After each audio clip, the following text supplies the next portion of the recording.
बिस्मिल्लाहिर्रहमानिर्रहीम। आज तक के मुअज़्ज़ज़ नाज़रीन अस्सलामु अलैकुम। अब किस नंबर 122 मुलाहिज़ा फरमाएं। शानी का चेहरा तैश से सुर्ख हो गया था। उसने फ़ोन बंद कर दिया।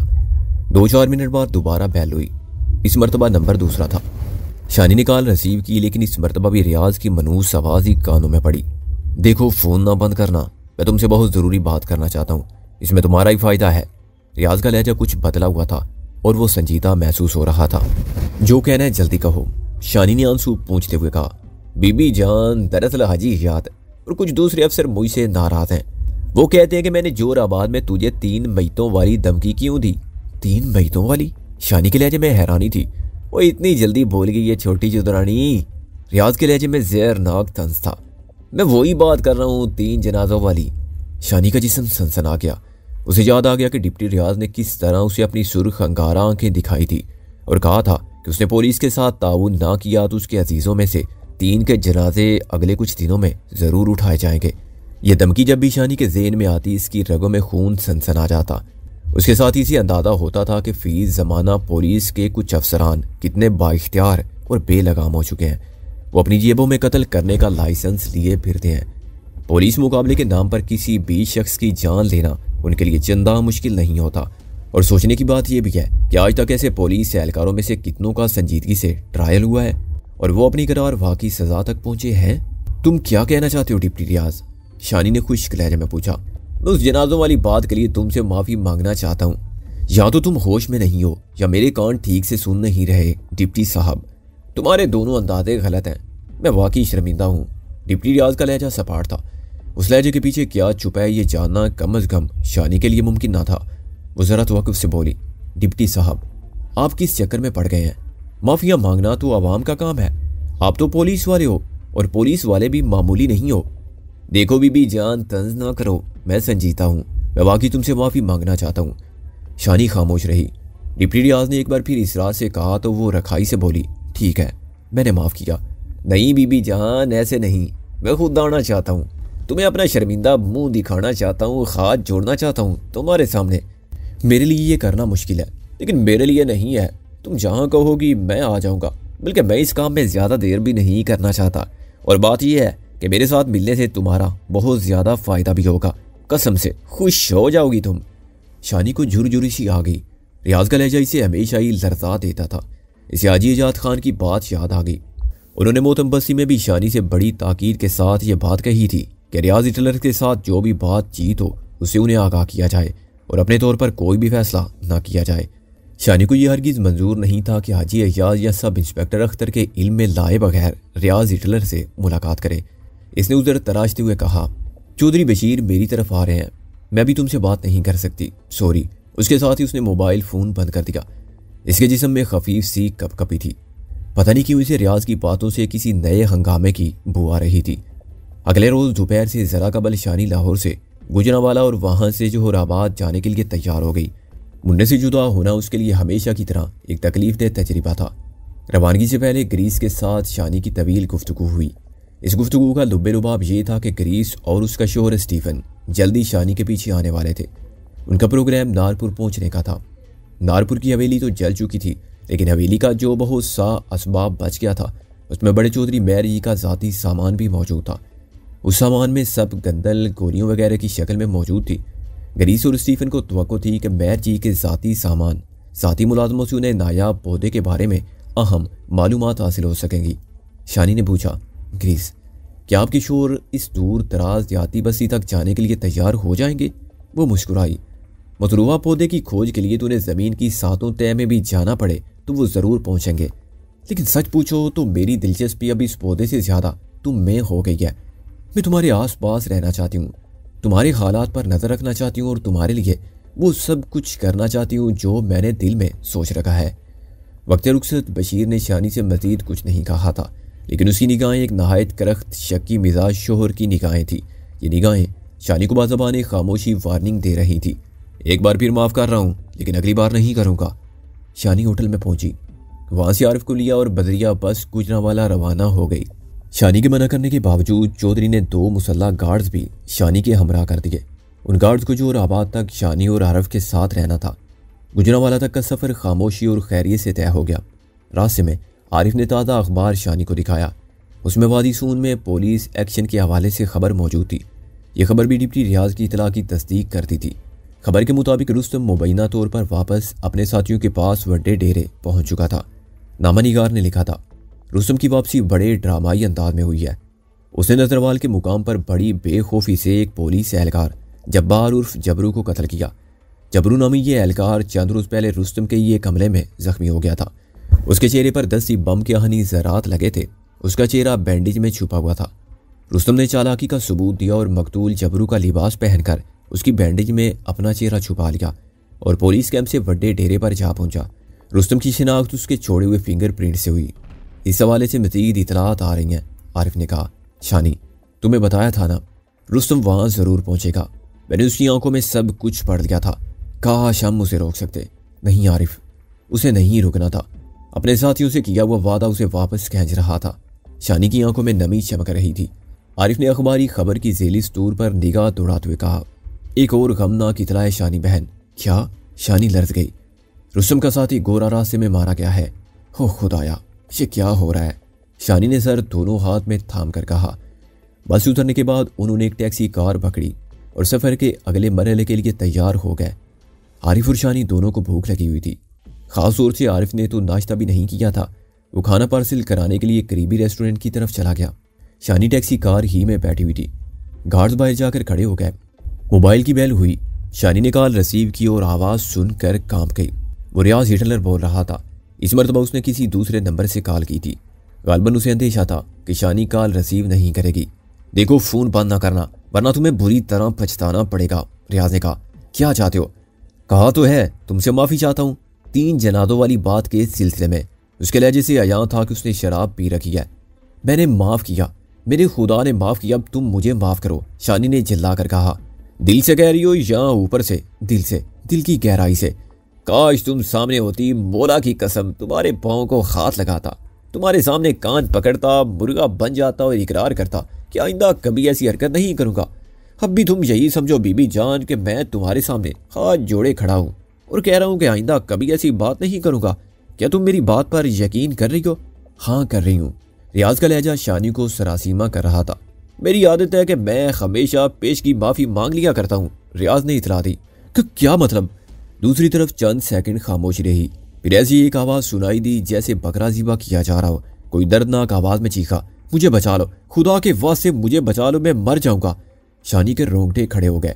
ये आवाज़ उसके लिए अजनबी नहीं थी। ये जमशेद की आवाज़ थी, वही खूबरू नौजवान जो जोराबाद के कब्रिस्तान में होने वाली लड़ाई के बाद पुलिस के हत्थे चढ़ गया था।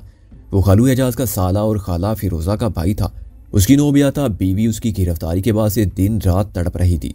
ठीकरा के थाने में डिप्टी रियाज ने उसे उल्टा लटकाया था और उस पर तशद्दुद किया था। आज वो शायद फिर तशद्दुद के शिकंजे में था। तुम जमशेद हो ना? शानी कराई। हाँ बहन, ये लोग मुझे जिंदा नहीं छोड़ेंगे, मेरी जान ले लेंगे। इन्होंने पक्का इरादा किया हुआ है। कहाँ हो तुम? वो रोते हुए बोला, ये मुझे एक बंद ट्रक में बिठाकर वीरान जगह पर ले आए हैं। एक और अवालाती भी है इनके साथ। ये मुझे ट्रक से उतार कर भगाएंगे और पीछे से गोली मार देंगे। खुदा के लिए शानी बहन, यहाँ आकर मुझे बचा लो, तुम भी बचा सकती हो। इतने में किसी ने रिसीवर जमशेद के हाथ से छीन लिया। ये डिप्टी रियाज ही था। इस मरतबा उसकी आवाज़ बेहद शफाक थी। मुझे पता है तुम्हारा ध्यान सीधा हाजी अयाद की तरफ जा रहा होगा। उसे मदद के लिए बुलाने का कीड़ा दिमाग में हरकत कर रहा होगा। लेकिन प्यारी बीबी जान, हाथ बांध कर दरख्वास्त करता हूँ, ये हरकत ना करना। जैसे ही तुम ये हरकत करोगी मुझे फ़ौरन से पहले पता चल जाएगा। बाद में जो कुछ होगा वो तो होगा ही, लेकिन उससे पहले इस छोकरे की बत्ती बुझ जाएगी। ये तुम क्या कह रहे हो डिप्टी रियाज? अभी तो तुम माफ़ी मांग रहे थे। मैंने 3 जनाजों वाली बात के लिए तुमसे माफ़ी मांगी और तुमने माफ़ कर दिया। अब ये 3 खून तो मुझे माफ़ी है। बाद की बातें बाद में देखी जाएंगी। क्या मतलब? तुम इसे कत्ल करना चाहते हो? कत्ल करना नहीं चाहता, इसलिए तो तुम्हें इसकी आवाज़ सुना रहा हूँ। लेकिन अगर तुम यहाँ नहीं आओगी या अपने खसम हाजी अयाद को बताने की कोशिश करोगी तो फिर पहला जनाजा तो तैयार हो चुका। लेकिन अगर तुम यहाँ आ जाओगी तो ये बच जाएगा और तुम पर भी कोई आँच नहीं आएगी। ये मेरा वादा है। मैं नहीं आ सकती, शानी अकलाई। तुम आ सकती हो। चौधरी बशीर से कोई बहाना बनाओ। आज की बाशुकी करने वालों के पास तो 101 बहाने हर वक्त तैयार पड़े होते हैं। एक दफ़ा कोठी से निकल आओगी तो गुजरांवाला पहुंचना मुश्किल नहीं होगा। शानी को अंदाजा हुआ कि डिप्टी रियाज अभी तक यही समझ रहा है कि वह चौधरी बशीर की कोठी से बोल रही है। एक बेहतर सूरत हाल थी। शानी ने कहा, मैं यहाँ से नहीं निकल सकती, चौधरी साहब इजाज़त नहीं देंगे। और उसने अभी तेरा घूंघटा तो नहीं उठाया और तूने इजाज़तें पहले मांगना शुरू कर दी हैं। इतना चौड़ा ना कर उसे, शादी के बाद तंग करेगा तुझे। फजूल बातें ना करो तुम। अभी कुछ देर पहले मुझ पर हमला हुआ है। एक बंदा चाकू लेकर यहाँ कोठी में घुस आया था। मुझे मारने की कोशिश की है उसने। चौधरी साहब मुझे कभी बाहर जाने की इजाज़त नहीं देंगे। तुम फ़ोन पर बता दो क्या कहना चाहते हो मुझसे। बात फ़ोन पर बताने वाली होती तो इतना लंबा चौड़ा बखेड़ा क्यों पालता। तुम्हें बकलम खुद आना पड़ेगा मस्बाता शहनाज उर्फ शानी, वरना इस छोकरे की बत्ती गुल हो जाएगी। मैं नहीं आ सकती, शानी चिल्लाकर बोली। तो मैं इसे मार रहा हूँ। डिप्टी रियाज का लहजा एकदम खौफनाक हो गया। वो नशे में चूर लग रहा था। तुम्हारा काम सिर्फ मुलजिम को पकड़ना है, उसे सदा कोर्ट दे सकती है। वाह वाह, क्या बात है, क्या डायलॉग है। 900 चूहे खाने वाली घाबड़ बिल्ली मुझे कानून सिखा रही है। सदके जाऊं तेरे अगले पिछलों पर। चल तू भी क्या याद करेगी। तुझे बता देता हूँ कि सच्ची और झूठी धमकी में क्या फ़र्क होता है। डिप्टी रियाज की डकार लेने की गंदी सी आवाज़ फ़ोन पर उभरी। फिर उसने अपने किसी मातहत को मुखातिब करके कहा, ओए रहमत, चल ज़रा इस छोकरे के लिए जहमत बढ़ जा। वो मेरा दूसरा पिस्तौल निकाल कर ले आ बैग में से। पसे मंजिल में जमशेद के रोने की आवाज़ आई। वो मुल्तजी लहजे में कुछ कह रहा था। दो देहात के दरमियान होने वाली लड़ाई का एक किरदार आज किस मोड़ पर खड़ा हुआ था। वो लड़ाई में बड़े जोश से लड़ा था। उसकी बीवी फरखंदा ने बड़े जोश से अपने शोर की हिम्मत बताई थी। फिर जब जमशेद को हथकड़ी लगी थी, उस वक्त भी फरखंदा ने उसे शाबाशी की नज़रों से देखा था। उन नज़रों को महसूस करके जमशेद का सीना फ़ख्र से कुछ और भी फूल गया था। लेकिन अब ये कहानी चलते चलते 2-3 महीनों ही में ऐसे मोड़ पर पहुंच गई थी कि फरखंदा और जमशेद दोनों रो रहे थे और इनके लवाहिकीन भी सरतापा फरियाद बने हुए थे। और ये सिर्फ एक जमशेद की कहानी नहीं थी। इस लड़ाई के बाद डिप्टी रियाज के हाथों गिरफ्तार होने वाले दर्जनों अफराद थाने कचहरियों के चक्कर में काबिल रहम हो गए थे। शानी की समझ में नहीं आ रहा था कि यह क्या हो रहा है।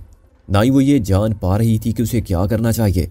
उसे डिप्टी रियाज के जुनूनी लहजे से खौफ तो आ रहा था, लेकिन उसे ये तवक्को नहीं थी कि वो कोई इंतहाई कदम उठाएगा। लेकिन जो कुछ हुआ वो दिल को फाड़ के 100 टुकड़े करने वाला था। पहले गरजने बरसने की चंद आवाज़ें सुनाई थी, फिर कोई चिल्लाया। यकीनन ये जमशेद ही था। उसकी आवाज़ पहले करीब से आई, फिर दूर होती चली गई। शायद वो भागा था। तब ऊपर तले 2 गोलियां चलीं और सन्नाटा छा गया। शानी सख्ता ज़्यादा थी। चंद सेकंड बाद, करीबन 30 सेकंड बाद डिप्टी रियाज की वैसी आवाज़ फ़ोन पर उभरी। देखो, मैंने वादे पर अमल किया है। ये पहला जनाजा उसी खास पिस्टल से तैयार किया है जो मैंने तुम्हें दिखाया था। ये पिस्टल तेरे ही 3 रिश्तेदारों के लिए अलहदा रखा हुआ है। शानी का सकता टूटा। इसका हल्क लकड़ी की तरह खुश्क हो गया। वो बमुश्किल बोली, तुम झूठ बोल रहे हो, मुझे डरा रहे हो। जमशेद जिंदा है। खोपड़ी में मोरी हो जाए और उसमें से भेजा बॉय निकल आए तो बहुत कम बेशरम ऐसे होते हैं जो जिंदा रहते हैं। खुदा के लिए डिप्टी रियाज मुझे बताओ, वो जिंदा है ना? टैक्सी कार से बाहर खड़े दोनों गार्ड्स शानी को बेहद परेशान नज़रों से देख रहे थे। दूसरी तरफ सफा खामोशी थी। बस किसी के रोने की मदम आवाज़ आती रही। शानी ने दिल की अथाह गहराइयों से दुआ की कि ये आवाज़ जमशेद की ही हो। वो एक बार फिर कराई, तुम बोलते क्यों नहीं हो? मुझे बताओ ना, तुमने कुछ नहीं किया ना? वो जिंदा है ना? तुम्हें मेरी कुत्ती ज़बान पर यकीन कहाँ आएगा बीबी जान? ले, मैं तेरे ही जानने वाले से तस्दीक करा देता हूँ। तब डिप्टी रियाज दाड़ कर बोला, इधर आजा चाचा, अपनी भतीजी को बता कि मैं सच कह रहा हूँ। चंद सेकंड बाद जो आवाज़ शानी के कानों तक पहुंची वो जिगर पाश थी। शानी उस आवाज़ को भी फौरन पहचान गई। ये उसके ताया मासूम की आवाज़ थी। वो बच्चों की तरह रो रहे थे। शानी, इस जालिम ने मार दिया जमशेद को। वो सामने झाड़ियों में इसकी लाश पड़ी हुई है। तब एकदम यूं लगा कि ताया मासूम डीएसपी पर झपट पड़े हैं। धींगा मुश्ती की आवाज़ें आई। ताया मासूम की चिल्लाती हुई आवाज़ फ़ोन के रिसीवर से गुजर कर शानी के कानों तक पहुंची। मुझे भी मार डालो, मेरी भी जान ले ले। एक गोली मार दे मेरे कलेजे में भी। तेरी ख्वाहिश भी ज़रूर पूरी करूँगा बुड्ढे। अगर ये तेरी हरामज़ादी भतीजी ना मानी तो अभी तेरे हाथ में भी ऊपर जाने वाली बस का टिकट थमा दूंगा। यूं लगा कि डिप्टी रियाज ताया मासूम को खींचता हुआ फ़ोन सेट के करीब लाया है। फिर वो माउथ पेस में खर्चा, अगला जनाजा तेरे ताया मासूम का होगा। मैं जानता हूँ ऐसे ठगी बुड्ढे 900 चूहे खा के भी मासूम के मासूम ही रहते हैं। शानी चिल्लाई, नहीं, मेरे ताया को कुछ नहीं कहना। ये बेकसूर है, ये बेगुनाह है। क्या किया इन्होंने? क्यों मारोगे तुम इन्हें? तेरे इस ताया मासूम ने तेरे खालू एजाज और 2 दीगर साथियों के साथ पुलिस पार्टी पर हमला किया। जमशेद को छुड़ाने की कोशिश की। बाकी 3 बंदे तो फरार हो गए, लेकिन ये तेरा ताया मासूम और जमशेद पुलिस फायरिंग से हलाक हो गए। ऐसे बुढ़े भी जिनकी टांगे कब्र में लटकी हैं, पंगे लेने से बाज नहीं आते। डिप्टी रियाज ने तासुफ का इजहार किया। शानी के जिस्म के खैर मुसाम से पसीना बह निकला। वो जानती थी कि डिप्टी रियाज एक घड़ी कढ़ाई कहानी शानी को सुना रहा है। ये बड़ी घिसी पीटी कहानी थी, लेकिन वो जानती थी कि पुलिस और सरकारी वकील इस कहानी को हर अदालत में सच साबित करके दिखा सकते हैं। डिप्टी रियाज की सफाक आवाज शानी के कानों में गूंजी। देखो बीबी जान, मैं अपनी बात दोहराऊंगा नहीं। अगर तुम वाकई लाहौर में बशीरे की कोठी में हो तो 1 घंटे के अंदर गुजरांवाला पहुंच सकती हो। मैं तुम्हें 2 घंटे देता हूँ, लेकिन 2 घंटे से ज्यादा तुम्हारा इंतजार नहीं कर सकता। तुम्हें 2 घंटे के अंदर मेरे पास पहुंचना है हर सूरत। हाँ, मैं ये वादा करता हूँ कि तुम्हें कोई नुकसान नहीं पहुंचेगा। अब मुझे तुम्हारा जवाब हाँ या ना में चाहिए, तुम्हारी हो या नहीं। खुदा के लिए डिप्टी, ताया को कुछ नहीं कहना, मेरे सवाल का जवाब दो, आ रही हो या नहीं। पर मैं कैसे आऊँ? मैंने ओए रहमत अली पिस्टल लाओ। डिप्टी रियाज ने शानी की बात बेरहमी से कता की। शानी सरतापा कांप गई। इसने अपने खुश गले से बमुश्किल आवाज निकाली। मुझे सोचने दो, मुझे जवाब दो, आ रही हो या नहीं। डिप्टी ने एक एक लफ्ज पर जोर दिया। उसका लहजा हतमी था। शानी को लगा कि वो बेहोश होकर टैक्सी की सीट पर गिर जाएगी, लेकिन अगर वो गिर जाती तो ताया मासूम की लाश भी गिर जाती। जमशेद की लाश के पास ही कहीं वो भी झाड़ियों में ऊंधे मुंह गिरते और खत्म हो जाते। मैं आ रही हूँ, मुझे कहाँ पहुंचना है वो कराई। गुड गर्ल, लेकिन एक बात याद रखना, अपने दिमाग में हाजी हयात वाला कीड़ा ना रेंगने देना। अगर तूने हाजी या उसके किसी कड़ीचे को इन्फॉर्म करने की कोशिश की तो मेरे साथ जो कुछ भी हो, लेकिन मैंने तेरे घर से 2 और जनाजे जरूर निकाल देने हैं। नहीं, मैं किसी को नहीं बताऊंगी, वो रोते हुए बोली। जमशेद की खून चुका लाश शानी के तस्वुर में थी और उसके साथ ही नौबियाता फरखंदा और खाला फिरोजा के चेहरे उसकी निगाहों में घूम रहे थे। वो लोग ना जाने कहाँ थे, क्या कर रहे थे। वह इस बात से बेखबर थे कि उनकी आंखें अपने जिस प्यारे की राह पर लगी हैं, वे खौफनाक पुलिस ऑफिसर के हाथों अपनी जिंदगी की बाजी हार चुका है। डिप्टी रियाज ने जरा ठहरे हुए लहजे में कहा, बसमाता शानी, पहले मुझे यह बताओ कि तुम बशीर की कोठी में हो या कहीं और। मुझे लगता है जैसे तुम कोठी के अंदर से बोल नहीं रही हो। शानी ने चंद लम्हे सोचने के बाद कहा, मैं कोठी में नहीं हूँ, मैं गुजरांवाला बाईपास के करीब एक टैक्सी कार में हूँ। मुझे बताओ, मुझे कहाँ पहुँचना है। पक्की बात है कि बशीर ने तुम्हारे साथ 2-3 किराए के मुसल्ला टट्टू भी भेजे होंगे। भेजे है ना? 2 गार्ड हैं, शानी ने एतराफ़ किया। और वो माँ का लीडर कबवा? हाँ, वो भी है। इस वक्त कहाँ है वो? बाजार से अपने और गार्ड्स के लिए खाना लेने गया हुआ है। वेरी गुड, उसके आने से पहले तुम निकल आओ। किराए के टट्टुओं को कुछ बताने की जरूरत नहीं, जल्दी करो। शाबाश, जितनी जल्दी पहुंचोगी उतनी जल्दी तुम्हें फारग करूंगा। यहाँ से कोई भी रिक्शा वगैरह पकड़ लो, सीधी नहर के पास जीटी रोड पर आ जाओ। मैं तुम्हें दोबारा कॉल करके सही लोकेशन बताता हूँ और एक बार फिर हाथ पांव जोड़कर दरख्वास्त करता हूँ कि किसी को अपने साथ नहीं लाना। पस मंदिर में ताया मासूम के बोलने कराने की आवाजें आ रही थी। ठीक है, मैं आ रही हूँ, शानी कराई। शानी का वजदान गवाही दे रहा था कि इन लम्हों में उसने डिप्टी रियाज की बात ना मानी तो जमशेद की तरह ताया मासूम की जान भी चली जाएगी और उसके बाद तीसरा नंबर पता नहीं किसका होगा। वो टैक्सी कार में से निकली। आरिफ का भी दूर दूर तक पता नहीं था। वो गार्ड्स के लिए गुजरांवाले के मशहूर तिक्के लाने के लिए थोड़ा आगे चला गया था। चौधरी बशीर के एक गार्ड ने सरासीमा लहजे में पूछा, मैडम जी खैरियत तो है ना? हाँ खैरियत है, शानी ने दाएं बाएं देखते हुए कहा। आपने कहीं जाना है? एक लम्हे के लिए शानी के जी में आई कि उससे कह दे कि वो डिप्टी रियाज की तरफ जा रही है, लेकिन फिर ताया मासूम का खून में नहाया हुआ जिस्म उसकी आंखों के सामने घूमा और वो बोली, तुम लोग यहीं ठहरो, मैं अभी आती हूँ। आरिफ को भी यहीं रोकना। उसने करीब से गुजरते हुए एक रिक्शा को हाथ से रुकने का इशारा किया। गार्ड बेचैन होकर बोला, मैडम हम में से किसी को साथ ले जाएं। शानी ने तेजी से नफी में सर हिलाया और रिक्शे में घुस गई। इसकी आंखों से आंसू खुद बखुद लड़कते चले जा रहे थे। जमशेद का मुर्दा चेहरा इसकी निगाहों के सामने था। शानी ने डिप्टी रियाज की सफाकी के बारे में बहुत कुछ सुन रखा था, लेकिन आज पहली बार वो उसकी सफाकी को असल रूप में देख रही थी। उसे आरिफ की ज़बानी मालूम हुआ था कि रुस्तम ने वादी सून में पुलिस के घेरे से निकलते हुए डिप्टी रियाज के पेट में लात मारकर उसे नशे में गिरा दिया था। उस वाक़े के बाद से डिप्टी रियाज बिल्कुल आतिश फिशान बना हुआ था। हैंड ग्रेनेड वाले वाक़े ने उसकी आतिश फिशानी में इजाफा कर दिया था और अब वो नहाए सफाकाना तरीके से शानी को अपने पास बुला रहा था। यूँ लगता था कि उसने खैर मसलत को बालाए ताक रख दिया है। उसके मुंह से आवाज़ की बजाय शानी को शोले निकलते हुए महसूस हो रहे थे। पता नहीं उसके इरादे क्या थे। शानी ने रिक्शा वाले को नहर के पुल की तरफ चलने का कहा और आंखें बंद करके बैठ गई। इसके जिस्म और जान में तूफान बरपा थे।